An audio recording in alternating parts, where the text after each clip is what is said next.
Damos bendiciones al Señor, de verdad. Vamos a orar, hermanos. Padre amado, Señor, damos gracias nuevamente, Señor, por tu infinito amor, tu gran misericordia, Señor, tu gran paciencia y tu gracia, Señor, mostrada para con nosotros, que siendo pecadores, Señor, Cristo murió por nosotros. Damos gracias, Señor, por tu palabra, que en este momento, Señor, se presenta delante de ti, Señor, también, y delante de tu pueblo, que va a ser edificado, Señor. Te ruego en el nombre de Jesús, Señor, que nos des un corazón dispuesto, Señor, y listo para escuchar tu verdad y vivir tu verdad. Te lo pido en el nombre de nuestro Señor Jesús. Amén. Bueno, mis amados hermanos, les invito a que abramos nuestras Biblias en el Evangelio de Marcos, capítulo 6. Y el jueves anterior estuvimos hablando algo, o de algo más bien, que el Señor ha dejado en la vida del hombre o en el corazón del hombre para darse a conocer.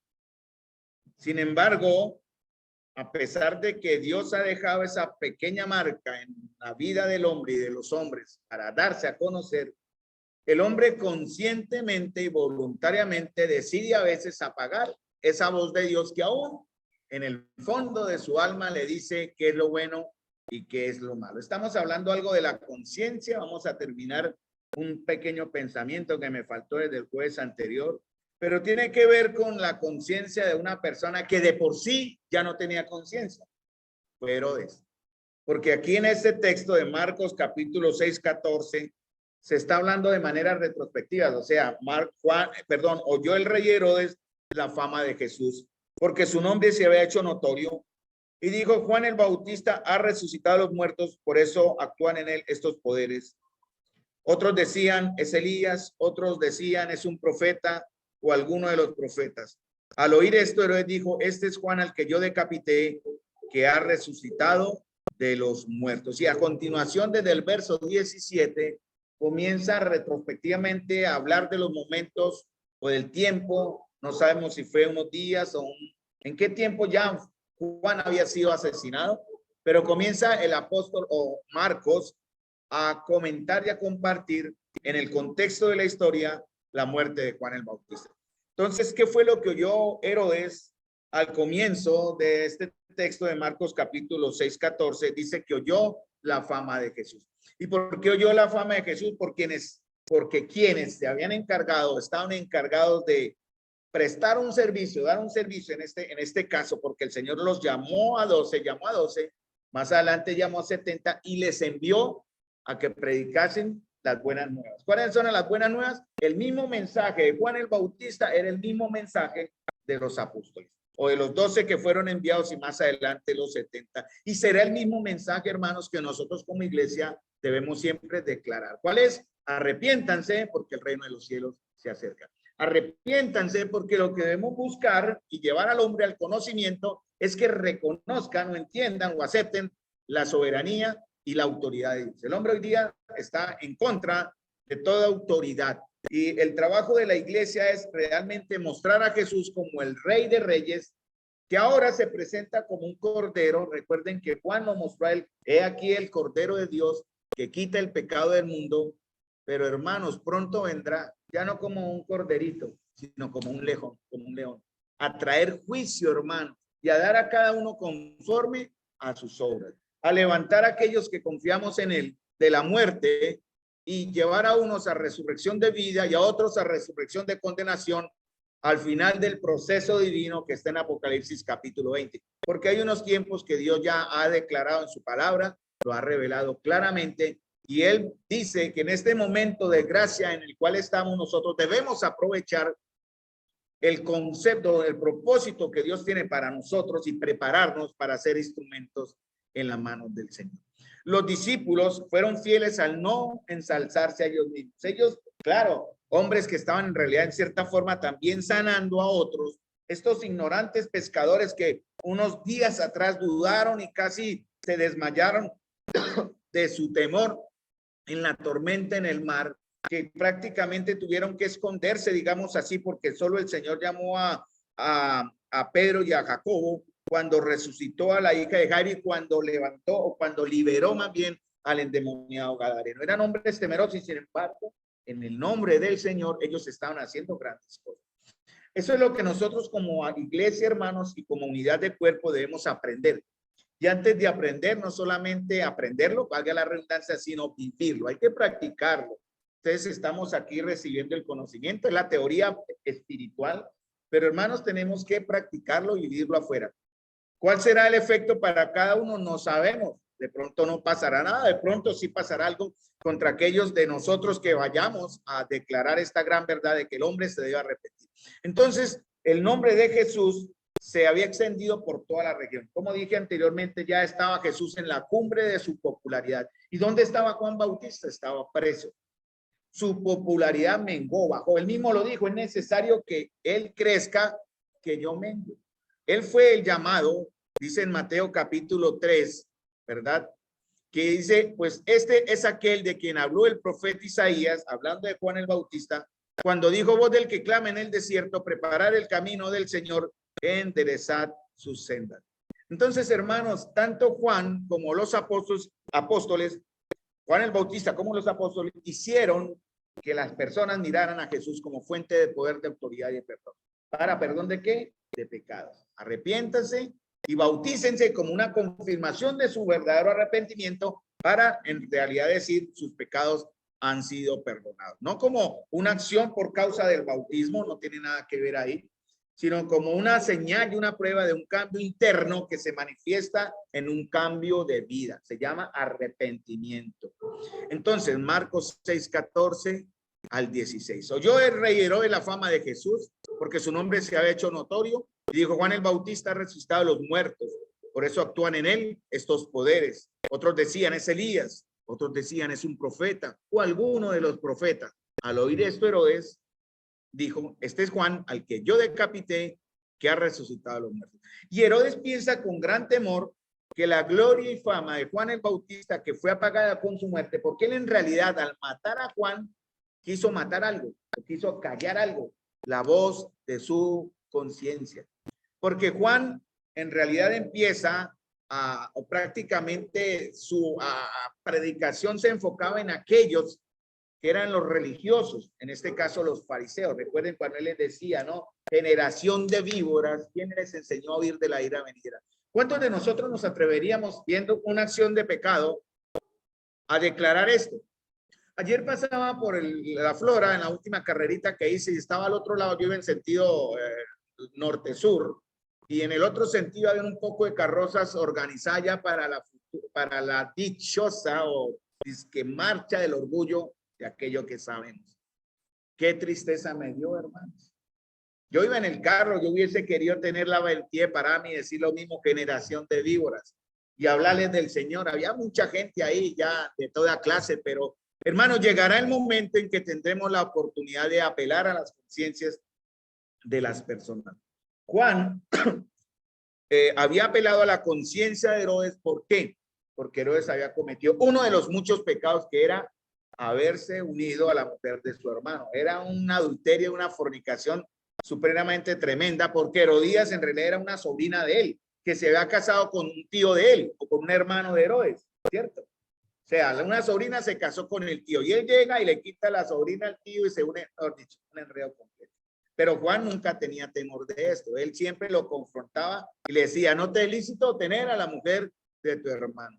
Entonces, recordemos lo que vimos el jueves anterior sobre esa imagen de caricatura, el angelito bueno a un lado, el diablito otro. Eso no es la conciencia, eso es solamente una ilustración de lo que el conflicto interno que tenemos, ¿verdad? Que se personifica en un angelito que nos dice: no haga, no haga, no haga, y en un diablito que nos dice: hágalo, hágalo, hágalo. Bueno, en realidad eso se llama conciencia. Es lo que Dios ha dejado en el alma del hombre como un pequeñísimo reflejo de su aún presencia en la vida nuestra. Porque los hombres seremos en realidad, o los hombres serán juzgados de acuerdo a su conciencia, si primeramente no han escuchado algo. Porque la conciencia, hermanos, se activa, o en realidad tiene más poder en base a algo. Por ejemplo, todos tenemos unos principios de valores que se nos han enseñado de lo que es bueno y es malo. Y usted le puede decir a alguien: mire, no es bueno robar, y la gente entendería que no es bueno robar, no es bueno matar, ¿cierto? y la gente comprendería que no es bueno matar porque ese es un sistema de valores que hemos recibido desde pequeños. Pero la conciencia va a tener un respaldo más efectivo y en realidad más real para juicio o condenación del hombre si usamos la palabra de Dios. Entonces, la conciencia es esa sala interior en la cual una persona dice que puede escuchar la voz de Dios o la voz del enemigo diciéndolo, pero eso no es una realidad, ¿no? Hay que tener mucho cuidado con creer en esta manera o pensar que, bueno, por aquí me dice Dios algo, por aquí me dice el diablito algo. Miren, la palabra de Dios es la que nos va a mostrar verdaderamente cómo están estos principios de valores para que nuestra conciencia en realidad tenga efecto. Juan pudo acusar a Herodes porque él usó la palabra. No te es lícito tener a la mujer de tu hermano. ¿Cómo se llama eso en la palabra de Dios? Adulterio. Y fuera de eso y otras cosas, ¿no? Entonces, esta conciencia que Herodes quiso matar o acabar o quiso acallar es parte de las facultades internas dadas por Dios, el cual nos da una serie de normas y valores que vamos a reconocer para determinar lo que es bueno y malo. Entonces, Romanos 2:15, Pablo dice que Dios muestra la obra de la ley escrita en los corazones de los hombres, dando testimonio de su conciencia y acusándoles o defendiéndoles su razonamiento. Pero si usted lee en Romanos capítulo 1, versículo 18, en el contexto, dice las maneras en que Dios se mostró al hombre, ¿no? Y el hombre que decide, calla su conciencia, como dice en el verso 18, porque la ira de Dios se revela desde el cielo contra toda impiedad e injusticia de los hombres que tienen con injusticia la verdad, porque lo que es de Dios les es manifiesto, pues Dios se lo manifestó. ¿Por medio de qué? Por medio de la creación, ¿verdad? Dice el verso 20, por medio de su conciencia y por medio de la palabra. Pero ¿qué hace el hombre? Como dice en el verso 21, pues habiendo conocido a Dios, no le glorificaron como a Dios ni le dieron gracias, sino que se envanecieron en sus propios razonamientos y su necio corazón fue entenebrecido. Entonces el hombre no va a tener excusa en el día del juicio, o por la palabra, o por lo que conocemos de Dios, o por lo que oímos de Dios a través de nuestras conciencias y de la misma Biblia. Entonces, eso es lo que hará la conciencia, va a dar un testimonio, no solamente interno, que usted sabe. Por ejemplo, Pablo decía en Romanos 9:1, verdad digo en Cristo y no miento, y mi conciencia me da testimonio en el Espíritu Santo. Yo les pregunto a ustedes, hermanos, ¿cómo está su conciencia hoy? ¿Cómo les fue en esta semana en su conciencia, desde el último jueves hasta ahora? Pueden decir en verdad, como Pablo dijo, verdad digo y no miento, y mi conciencia me da testimonio en el Espíritu de que hago ciertas cosas para gloria de Dios o para gloria personal. En Romanos capítulo 9, que es el que estoy leyendo, dice que tengo gran tristeza y continuo dolor en mi corazón, porque deseara yo mismo ser anatema, separado de Cristo, por amor a mis hermanos, los que son mis parientes según la carne. Y Pablo tenía una lucha interna en su conciencia por causa de que sus hermanos judíos no conocían del Señor. A veces tenemos una conciencia que nos acusa porque dejamos de hacer lo bueno. La palabra de Dios dice, el que sabe hacer lo bueno y no lo hace, es pecado. Pero ¿qué dice nuestra conciencia respecto a eso? Ya hablamos o dije un texto, lo abro en comillas porque es de John MacArthur, que dice que nuestra conciencia es como la campanita de alerta que nos indica cuando hemos hecho algo que está mal. Algo en nuestro interior dice, ojo, tenga cuidado. Pero esto tiene que estar más confiado, nuestra conciencia tiene que estar basada, nuestro sistema de valores tiene que ser alimentado, si es informada y gobernada por el Señor, ¿no? Porque las normas éticas nos pueden dar sentido de conciencia. Por ejemplo, ¿no? Las leyes nos dan sentido de conciencia. Por ejemplo, los que manejamos sabemos que al ver una señal en la vía que dice pare, yo por conciencia, ¿qué hago? Paro. Y por obediencia. Y si me pasa un semáforo o un rojo, ya mi conciencia me acusa, me dice, hizo algo que no era correcto, había que detenerse. Entonces, pero es más confiable, porque recuerden, hermanos, que nuestra conciencia está sujeta a un pecado, porque estamos como pecadores, ¿verdad? En un cuerpo de pecado. Nuestra conciencia no es confiable si no está basada en la palabra de Dios. Pero si nos basamos solamente, bueno, voy a dejar a un lado la palabra y me baso en lo que mi razonamiento me dice, tengamos mucho cuidado. Porque algunos se refugian en eso, ¿no? En desobedecer la palabra de Dios con sus razonamientos para justificar acciones, ¿no? y callan su conciencia.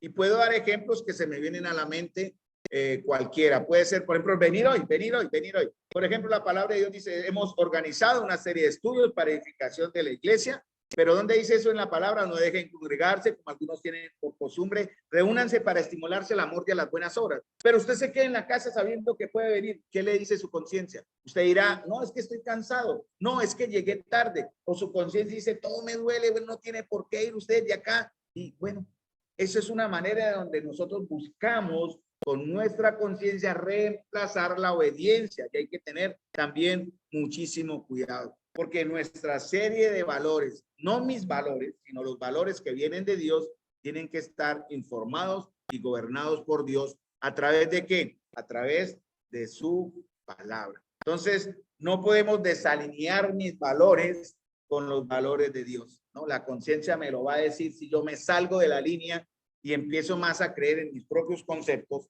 que en los conceptos de Dios. Entonces, hay personas que lo usan como una excusa, ¿no? Entonces, ¿qué más vimos? Que la conciencia ya debe estar subordinada a la verdad revelada de Dios y que actuar deliberadamente contra la conciencia es pecado. Y será más pecado si sabiendo algo que dice la Escritura y no lo hacemos. El que sabe hacer lo bueno y no lo hace es pecado. Lo que no se hace de fe es pecado. Entonces la conciencia de los creyentes está ligada, está atada y obligada por lo que la Biblia manda o prohíbe, o por lo que puede ser legítimamente deducido de un principio bíblico. No hay que confiar en lo que nuestra voz interior dice siempre, porque nos podemos equivocar. Hay muchos, por eso es que han salido tantos falsos profetas que han dicho en su sana conciencia, no vamos a decir que tú hayas sido adrede o malintencionado, que han dicho, Dios me reveló y Dios me mostró y Dios me habló y hay que hacer esto. Hermanos, hay que ir primeramente a la Escritura y a la verdad de Dios, porque cualquier revelación que Dios tenga o que Dios dé, tiene que estar sujeto a su palabra. Él no se contradice. Entonces tengamos mucho cuidado con aquellos que dicen que tienen, ¿no? Que Dios me habla, ¿no? Y que lo que Dios me dice es porque así es. Hermanos, han surgido graves distorsiones en la verdad de Dios y en el Espíritu de Dios por maestros y maestras que han enseñado este principio mal enfocado. Entonces han surgido Jezabeles en la iglesia y puedo nombrar varias, pero no estamos aquí para hablar del prójimo. Dejemos que Dios juzgue en su momento. Entonces, la conciencia puede ser suprimida por el pecado. Fue donde quedamos prácticamente el jueves anterior. Hermano, mire, si queremos desarrollar un hábito positivo, ¿qué tenemos que hacer? Por ahí es un principio de psicología. ¿Qué tenemos que hacer? Eso no es bíblico, pero se aplica. ¿Qué hay que hacer para desarrollar un hábito positivo? Realizar la acción repetidamente, ¿no? ¿Cuántas dicen? Tiene que ser más de 32 veces. ¿Cuántas? Más de 24 usted ya se vuelve norma, ¿no? Entonces, ¿cuántos de ustedes tienen como norma de pronto madrugar, como una disciplina, a orar? Yo creo que algunos tienen esa norma de madrugar para... ¿Y qué pasa si ustedes se levantan a orar después de las 10? ¿Los escucha Dios también? Claro, porque algunos dicen, es que yo me levanto temprano porque así Dios me escucha. O me va a escuchar más fácil. Hermano, lo escucha lo mismo que si se para a las 3 de la mañana, a las 6 de la mañana o a las 10 de la mañana. Lo importante es buscar del Señor, ¿no? Entonces, a veces generamos un hábito que es bueno. Por ejemplo, esto de orar madrugado es bueno, ¿verdad? Porque así nos rinde el día en ese aspecto, ¿no? No vamos tampoco a decir que esto no es correcto, pero hasta que se vuelva un reflejo automático, podemos tener en cierta manera el peligro de que nuestra conciencia se apague. ¿Por qué? Porque empezamos a hacer cosas ya como una rutina. El pecar, por ejemplo, si usted empieza a vivir bajo ciertos conceptos que es pecado. ¿A cuánto no les ha pasado? Que a mí me ha pasado y yo lo reconozco, ¿no? Te van en su casa y ven unas moneditas. ¿No les ha pasado? ¿Y qué pasa con esas moneditas? Por ahí abandonadas esas moneditas. ¿Ustedes qué hacen con esas moneditas? Algunos la cogen y la guardan, ¿cierto? Pero no preguntan de quién son esas moneditas. Entonces se ha vuelto ya como una rutina ver unas moneditas y entonces yo las cojo y las guardo. Pues no pasa. Pero estas monedas de quién son? Pueden ser de mi hijo, pueden ser de mi esposa, o pueden ser mías que mi esposa recoge, ¿verdad? Y a veces decimos, no, no está mal, pero no, sí es malo, ¿no? Dice por aquí, algunos dicen que no, porque están diciendo que no, porque seguramente su conciencia ya se ha cauterizado en ese aspecto y ya lo ve normal. Puede ser así, ¿no? Ya lo ve normal. La mentira. Bueno, hay un sinfín de pecaditos que pueden ser tan insignificantes que diremos nosotros, pero esto es que afecta, ¿no? Pero mire, hermanos, así sea un pecadito o un pecadote, va a afectar o la vida personal, obviamente, y la vida de toda la iglesia. Porque definitivamente esto, como ser un cuerpo viviente, si yo me machuco el dedo de mi pie, ¿dónde me duele? ¿Dónde comienza el dolor en realidad? Cuando yo me machuco en la mente. Aquí es donde se genera el cortocircuito y manda el impulso al nervio que dice hay dolor, ¿cierto? Si yo suprimo ese aspecto, entonces voy a dejar de sentir. A veces hay personas de una enfermedad que es muy triste. Son personas que no tienen dolor, no sufren dolor, tienen un nombre médico especial y se pueden golpear, se pueden quemar y ellos no sienten. O cualquier herida y no sienten, ¿no? Porque hay un cortocircuito entre lo que dice su mente y el dolor donde tiene que reflejar un daño en el cuerpo, porque ya es algo tan automático, ¿verdad? Al repetir ciertas cosas, ya hablando del tema del pecado, el rechazo a la autoridad de Dios, que todo se convierte en automático ya. Herodes no pasó por esto. ¿Por qué? Porque Herodes de por sí era un hombre malvado, perverso, ¿no? Toda su familia tenía una connotación mala. Pero hermanos, debemos entender, como dice Romanos 2:15, que Dios muestra la obra de la ley escrita en sus corazones y le da testimonio a su conciencia y les acusa o les defiende su razonamiento. Entonces, Pablo dice que por nuestra injusticia nosotros suprimimos la verdad, porque dice en Romanos 1:24, ellos piensan que son sabios, pero su pecado los hace tontos en verdad. Nadie puede ganarle a Dios, nadie puede decir en verdad, no, puedo hacer lo que yo quiero hasta el fin y ganaré. No, el fin de todo malvado es ser condenado en realidad. Y eso es lo que el Señor dice. Entonces los creyentes estamos en peligro de caer en este patrón tan destructivo. Hay que tener mucho cuidado con esto. A veces nuestro pecado nos lleva a dudar de la misma realidad de Dios, ¿verdad? Sí, cuando estamos en crisis, a veces preguntamos, ¿dónde está, Señor? Cuando el Señor está ahí. Porque su diestra, hermanos, ¿qué hace su diestra? Me sostiene. Mire, hermanos, si el Señor nos suelta, aunque sea un segundo, Él es el que nos suelta a nosotros, nos volvemos a la porquería del mundo. Así es. Nosotros no estamos teniéndonos del Señor. Nosotros, si fuera por nosotros, nos soltamos y nos vamos otra vez a la porquería del mundo, a revolcarnos, como los cerdos o como los perros. Pero el Señor, gracias, dice su diestra, nos sostiene. Entonces, hermanos, podemos tener esa tranquilidad en este aspecto. Entonces, es por eso que Herodes se asustaba, su conciencia estaba trabajando en él, ¿verdad?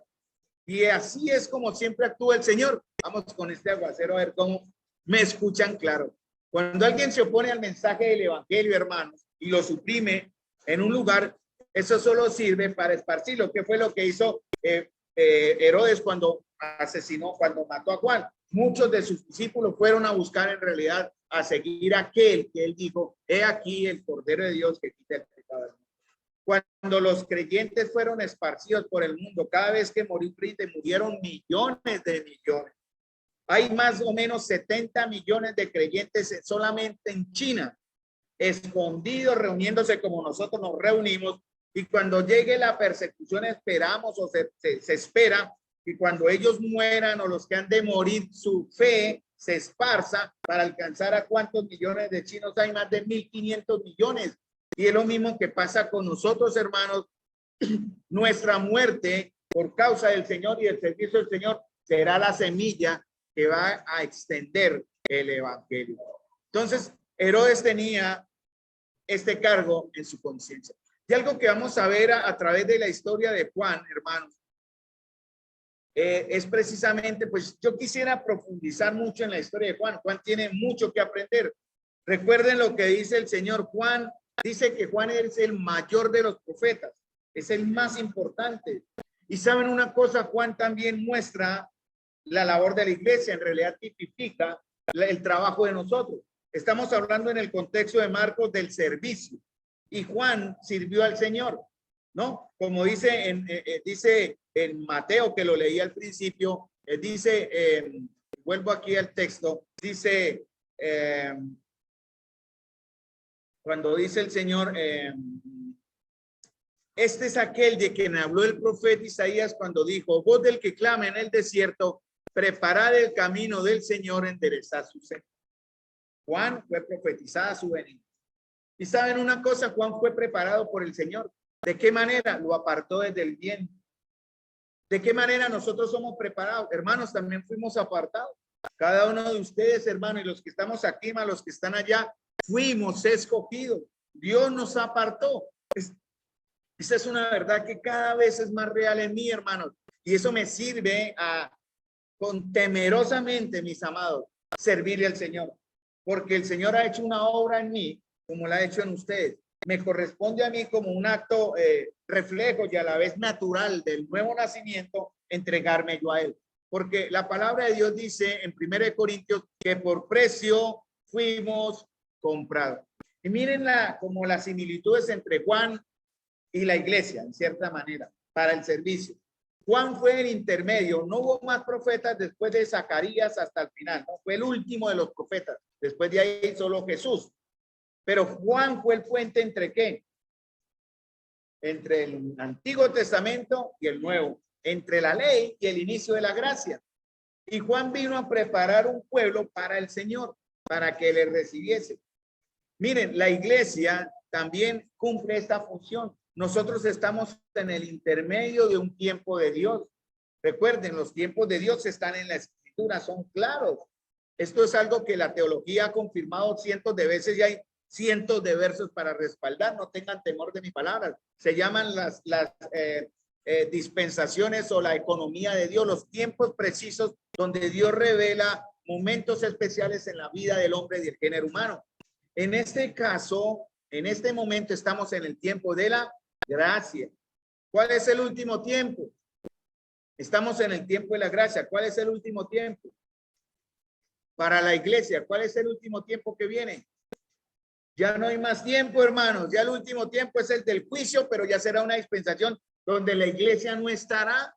Nosotros como Juan, hermanos, estamos llamados a preparar el camino del Señor para aquellos que recibirán su palabra. Por eso dice en Mateo, y será predicado el evangelio del reino a todo el mundo. Y entonces, ¿qué dice Mateo? Vendrá el fin. Entonces la iglesia como Juan prepara un pueblo. Nosotros tenemos que sumar también a aquellos que han de ser salvos, hablarles el evangelio, expresarles el evangelio, mostrarles el evangelio. ¿Y cómo se logra esto, mis amados? Por medio de la iglesia. La iglesia es luz, la iglesia es sal, la iglesia somos embajadores nosotros y estamos llamados no a ser solamente de cuatro paredes, lo cual es bueno porque aquí nos preparamos, sino también de ir al campo donde están las mies para recoger lo que el Señor espera que recojamos. De pronto vamos a sembrar nada más y otros recogerán, pero seguramente también recogeremos. Y todo comienza, hermanos, por las formas en que Dios se revela al hombre. Se ha revelado por su palabra, se ha revelado por la conciencia, se ha revelado por su creación y se ha revelado por medio de la iglesia. Eso dice en Efesios capítulo 3, versículo 10, ¿no? Para que la multiforme sabiduría de Dios sea dada a conocer a toda la creación, a todas las huestes, todos los principados, todo lo alto, lo profundo, lo que está sobre la tierra y debajo de la tierra. La iglesia es vista, hermano. Cada vez que uno de nosotros, por cualquier circunstancia, peca o por cualquier razón insulta o mancha el nombre del Señor, trae vergüenza y risa a sus enemigos. Donde quiera que estén, ya sea que estén en los cielos donde se desarrollan las huestes de maldad, o en los infiernos donde están también, se reirán de Cristo por culpa nuestra, hermano, por causa de nuestra debilidad, nuestra pereza, nuestra flojera, nuestra falta de compromiso. Juan no lo hizo. Recuerden Juan cómo fue apartado del vientre de mamá, ¿cierto? ¿Se acuerdan? Esa es la historia. De pronto entremos en algo para conocer a sus padres algo a través de esta historia, pero Juan fue apartado y fue sometido también ¿qué? A prueba. Recuerden eso también, ¿no? Cómo Juan fue como necesitó ser también pulido. ¿Dónde lo pulió el Señor? ¿Dónde lo mejoró? ¿Dónde? En el desierto, ¿no? La historia de Juan comienza en el desierto. ¿Cuándo fue Juan al desierto? ¿Dónde está la juventud de Juan? Conocemos algo de la juventud del Señor en Lucas, pero ¿cómo empezó Juan? Y su vida comienza realmente desde el desierto. Y ahí es del desierto donde el Señor nos lleva, hermanos, donde el Señor en verdad nos va a pulir, donde el Señor nos va a preparar, así como Juan, ¿verdad? Limitado. Los mentirosos enseñan falsas prosperidades. Hay de aquellos que le siguen, pobrecitos ellos. Tantos aquellos que enseñan esa mentira de que usted está llamado a conquistar y está llamado a reinar y todo lo que haya aquí es suyo, así que píselo y reclámelo y declárelo. Y hermanos, esa es una mentira del diablo, porque realmente enfocan su fuerza en lo que ellos dicen antes que lo que el Señor ha dicho que Él es y que hará de acuerdo a su voluntad. Nosotros estamos llamados, como digo, si mi Señor no tuvo donde recortar la cabeza, ¿somos nosotros mejores que Él? Si nuestro Señor anduvo errante, por decir así, sin ninguna clase de comodidad, una tumba prestada, ropa prestada, todo fue prestado para Él. Nosotros estamos llamados a ser mejores. Cuando esperan algunos cristianos solo tener casa, carro, beca y finca y lo mejor, ¿para qué? Para vanagloriarse, no para extender o para el reino. Ojalá usted pidiera riquezas, sí, eso sería también como factible, ¿no? Señor, dame, pero para dar, para sostener a aquellos que van a salir a los campos de la misión. Entonces, aunque el nombre de Juan implica, como dice Juan el Bautista, su nombre implica que él bautizó, él lo hizo, también sus discípulos. La vida de Juan en la tierra fue más que simplemente bautizar. Recuerden que Juan fue un profeta o el primer profeta que Dios llamó desde el tiempo de Malaquías, y él fue anunciado 400 años antes en Isaías. En Isaías 43:5 dice: voz del que clama en el desierto, preparad camino al Señor, enderezad calzada en la soledad a nuestro Dios. Todo valle sea alzado y bájese todo monte y collado, y lo torcido se enderece y lo áspero se allane, y se manifieste la gloria del Señor, y toda carne juntamente la verá, porque la boca del Señor ha hablado. Y nosotros, ¿dónde fuimos anunciados, hermanos? ¿Dónde fuimos nosotros anunciados? Deben un verso que hable que nosotros fuimos en realidad como Juan profetizados en cierta manera. Efesios capítulo 1 menciona, y también donde el Señor dice: haré de un pueblo que no era mi pueblo, no llamaré a otro pueblo que no era pueblo, mi pueblo. Eso lo dice el Señor. Y también dice en Efesios capítulo 1, ¿no? Según nos escogió en él desde antes de la fundación del mundo. Dice, nos predestinó para ser adoptados hijos suyos, en quien tenemos redención por su sangre, el perdón de pecados, dándonos a conocer, hermano, el misterio de su voluntad, según su beneplácito, el cual se había propuesto en sí mismo. Hermanos, nosotros a través de los estudios de lo que estamos viendo de asuntos de la iglesia local, la iglesia como un cuerpo, estamos entendiendo cuál es el misterio de Dios y entender el servicio a través de la vida de Juan. El protagonista principal aquí es Juan, no Herodes. Herodes simplemente es el ejemplo de lo que una mala conciencia hace. Entonces Juan fue anunciado y el Señor, como dije, tenía un plan para Juan mucho antes de su nacimiento, ¿sí? Y para nosotros de igual manera tiene un propósito desde la eternidad. Efesios 1 al 14, que es el que acabo de leer. Hay un verso en Ageo que mi esposa leyó, creo que lo usó como texto en la enseñanza del baby shower de Jennifer y Miguel, que está en Ageo capítulo 2, versículo 7. Hermanos, hay cientos de versos que hablan literal de un reinado de Cristo sobre la tierra. Y eso es en un concepto que debemos entender bien, porque será en el tiempo de Dios, no en el tiempo nuestro. La iglesia no estará en ese momento como iglesia ahí, pero sí estamos entendiendo lo que el Señor tiene para la eternidad. Miren, no seamos, la palabra de Dios dice que bienaventurado el que lee, dice en Apocalipsis capítulo 1, ¿no? Las palabras de este libro, ¿no? Creo que en verso 8, ¿no? Apocalipsis 1:8. Y también maldito el que le quite o el que le añada estas palabras. Hermanos, una manera de mostrar también nuestro deseo del servicio es conocer lo que Dios tiene. A veces queremos ignorar lo que Dios tiene para hacer, como el avestruz. No escucho, no veo y me escondo porque no quiero asumir responsabilidades. Algunos no quieren entender lo que los tiempos proféticos dicen para no tener responsabilidades. Como algunos pueden decir de pronto, bueno, sí, de que nos vamos, sí, es cierto, amén. ¿En qué momento? No lo sabemos, el día ni la hora nadie lo sabe, pero eso no implica que yo no tenga la responsabilidad, hermanos, de conocer esta verdad para explicarle a aquellos que me van a preguntar. Y si usted no es de los fieles de Dios y se queda, en su conocimiento tendrá por lo menos este impulso para salvación el día de la tribulación, cuando vengan por usted a exigir devoción o fidelidad al anticristo por causa del testimonio. Entonces, el plan maestro en acción, dice Efesios 1:11, en él asimismo tuvimos herencia, habiendo sido predestinados conforme al propósito del que hace todas las cosas según el designio de su voluntad. Dice Ageo 2:7, ya prácticamente terminando, y haré temblar a todas las naciones. ¿Cuándo va a ser eso? Haré temblar a todas las naciones. ¿En qué momento? ¿Eso ya sucedió? No, no ha sucedido, ¿no?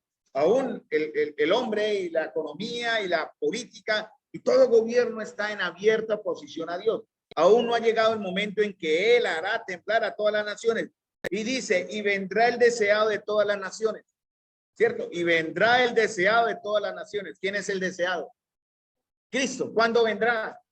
Bueno, Él vendrá de dos maneras, ¿no? Una, que no le veremos porque Él recogerá los suyos para protegernos de los juicios de prueba que vendrán sobre este mundo perverso, y vendrá también para llenar de gloria esta casa, ha dicho Jehová de los ejércitos. Es interesante porque se puede aplicar este verso a lo que Juan quiso enseñar también, porque Juan, al hablar del arrepentimiento para perdón de pecados, permitía que la persona, ya al fijarse en Cristo, su corazón o ella llegase a ser, ¿qué? Dice 1 Corintios 6, templo de Dios. Y en cierta manera, hermano, nosotros estamos llamados también, donde el Señor, el deseado de todas las naciones, llenará de gloria esta casa, este cuerpo, pero también esta casa llamada iglesia.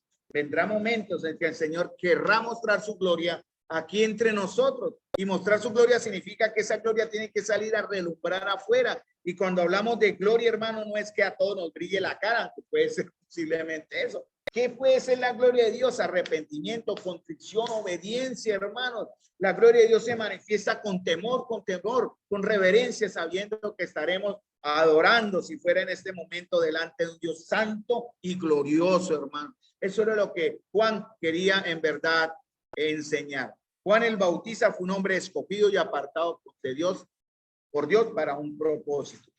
Juan el Bautista era el que había de preparar al pueblo de Israel para la venida de Jesucristo. Recuerden lo que dice Mateo 22. Muchos son llamados, pocos los escogidos. Hermanos, y el Señor, cuando llegue el arrepentimiento que predicaba Juan el Bautista, que es el arrepentimiento del evangelio, nos hace como fuimos enseñados también, y se nos recordó que pasamos a ser odres que nuevos, que deben ser llenos del vino nuevo, porque nueva criatura somos. Desafortunadamente, hermanos, muchos creyentes son odres nuevos, pero están llenos de vino viejo. Cuidado con eso, porque ¿qué es lo que hace el vino? El vino viejo rompe el odre, lo daña, ¿cierto? Si es odre nuevo, y definitivamente lo daña. O también, hermanos, si usted tiene vino nuevo en odre nuevo, y usted en cierta manera, hermanos, puede llenarse tanto que puede saturarse en cierta forma. Vamos a ver si explico este último concepto, que es el que tengo en mente. Hermanos, porque lo que nosotros tenemos es para vivir en comunidad, no para tenerlo individualmente. Necesitamos compartir lo que Dios tiene para nosotros, en nosotros para otros. Entonces es necesario liberar, ¿no? Unos hermanos nos dieron pues no sé cómo llamarlo, me perdona la ignorancia, pero muy rico para hacer guarapillo por unos hongos. Dicen que es el maná, no sé, que uno echa agüita y panelita y eso se reproduce y está generando continuamente un guarapillo sabroso para la sed, mejor que cualquier Coca-Cola. Y gracias a los hermanos que lo hicieron, porque ha sido muy delicioso. Pero periódicamente uno debe abrir el vaso y libera gas, porque está represado, entonces toca abrir para que libere el gas. Es necesario, hermanos, que nuestros odres nuevos no estén rotos por legalismo, no estén rotos por pecado, o no estén mal sellados por carnalidad que obligue a que lo que tenemos internamente nos haga reventar. Creo que me estoy explicando, ya más adelante lo vamos a explicar como más detalladamente. Entonces, hermanos, así como el nacimiento de Juan fue milagroso, el nuestro también lo ha sido. ¿Cómo se llama nuestro nacimiento? ¿De qué manera es milagroso? ¿Por qué decimos que nuestro nacimiento es milagroso? Como hijos de Dios, obviamente, ¿no? No, por Dios, es que Aunque sí es milagroso el nacimiento de un ser humano, hermano. ¿Dónde se genera la vida cuando el esperma del hombre fecunda el óvulo de la mujer? ¿Dónde nace la vida? ¿Quién tiene la potestad de la vida? Dios. ¿Por medio de quién? Del hombre. Pero la mujer es da el ambiente propicio para que en ese óvulo se desarrolle vida. Ayer nació Gael, vida que Dios formó 9 meses, no, 9 y no sé cuánto antes, formando a Gael perfecto en el vientre de Yuri y formando el Señor a la bebé de Jennifer que pronto nacerá y formando el Señor a todos los bebés que nacerán pronto. Y también ustedes, hermanos, cuando fueron formados, ¿verdad? Cuando Sophie fue formada en el vientre de Zaida. ¿Se imagina Sophie? Sophie no entiende eso todavía, pero sí, Dios la formó perfectica y en su libro están escritas todas aquellas cosas que serán luego hechas. ¿Qué fue lo que Dios dijo para Sophie? Que ella conocerá el evangelio por medio de su mamá. Por medio de ella tendrá la gran oportunidad de conocer al Salvador y al Señor de señores. Eso es lo que nosotros tenemos que hacer. Vamos a terminar acá prácticamente, hermano, porque queda donde dice nuestro nacimiento fue milagroso, se llama nuevo nacimiento, ¿no? El viento suena, el viento llega, dice, pero así es todo aquel que nació del Espíritu, ¿eh? No sabe cómo es. ¿Cómo sabemos que hemos nacido de nuevo? ¿Alguno aceptó a Jesús como Salvador en alguna oración? No sirvió, perdió su tiempo. ¿Cómo sabe usted que es salvo? Frutos, pero también ¿por qué? ¿Por qué? Por arrepentimiento, ¿no? Porque usted va entonces a un cambio de vida, cambio de mente. Y eso se ve, hermanos, si no lo vivimos, dudamos. Se llama la perseverancia. Yo animo a los que están desalentados hoy. Conozco a varios que quieren rendirse, que quieren botar la toalla. No lo hagan. Muestren que en verdad ustedes, hermanos y hermanas, son salvos del Señor o somos salvos del Señor. Porque la perseverancia indica eso. No indica que no nos desanimemos. Está bien. Pero no indica de hacer como Demas, que abandonó a Pablo amando ¿qué? El mundo. No amen el mundo. Porque si usted ama el mundo, ¿qué dice Juan? El que escribe el Apocalipsis, el tocayo de Juan el Bautista, el amor del Padre no está en él. Y si el amor del Padre no está en él, porque todo el vacío no existe, tiene que ser llenado con algo, ¿cuál amor existe? El del diablo. No hay más. Y el diablo ama el mundo. Y si usted ama el mundo, tiene el amor del diablo, hermano. Suena feo, pero es así. Hermano, mostremos el amor de Dios. Es tiempo en la comunión, en la obediencia, en el respeto, en la honra al Señor, mostrar de qué estamos hechos ya como hijos de Dios, así como Juan. Vamos a dejar acá, hermanos, vamos a terminar con una palabra de oración. Porque más adelante veremos respecto a por qué Juan fue apartado, ¿no? Podemos hablar de sus padres, cómo lo esperaron, pero Juan fue apartado con un propósito. ¿Para hacer qué? Santo. Por eso fue llevado al desierto. Nosotros seremos llevados a desiertos para que el Señor nos prepare, hermanos. ¿Para qué? Para hacer vasijas perfectas que reciban su gloria. Eso tiene que ver con Romanos capítulo 9. Vasos de gloria, vasos de honra que el Señor ha preparado de antemano. Esos son ustedes, hermanos, y es la iglesia del Señor. Así como Juan fue la vasija en su tiempo para anunciar las buenas nuevas del Señor, nosotros ahora también somos las vasijas del Señor para anunciar las buenas nuevas del Señor ante todo aquel que nos demande razón de la esperanza que hay en nosotros. Vamos a terminar, hermanos amados, con una palabra de oración. Padre celestial, amado Señor, gracias te damos, Señor bendito. En el bendito nombre de nuestro Señor por la oportunidad y la bendición, Señor, de conocer a través de la vida de tu siervo Juan el Bautista, Señor, los principios que también rigen para nosotros como iglesia en el servicio. Te damos las gracias, Señor, porque tú estás guiando, preparando un pueblo celoso de buenas obras. Y Señor, y los que aquí estamos, copiando el modelo y el ejemplo de Juan, estamos dispuestos, Señor, en verdad, en nuestras circunstancias particulares, en nuestras situaciones únicas, Señor, a entender verdaderamente que a través de tu palabra, que a través de tu conciencia y a través de lo que vemos, Señor, que tú manifiestas en nuestra vida común y diaria, tu presencia y tu gloria, Señor, te seguiremos, te serviremos. Te damos las gracias, Señor, en el nombre de nuestro Señor Jesús. Amén.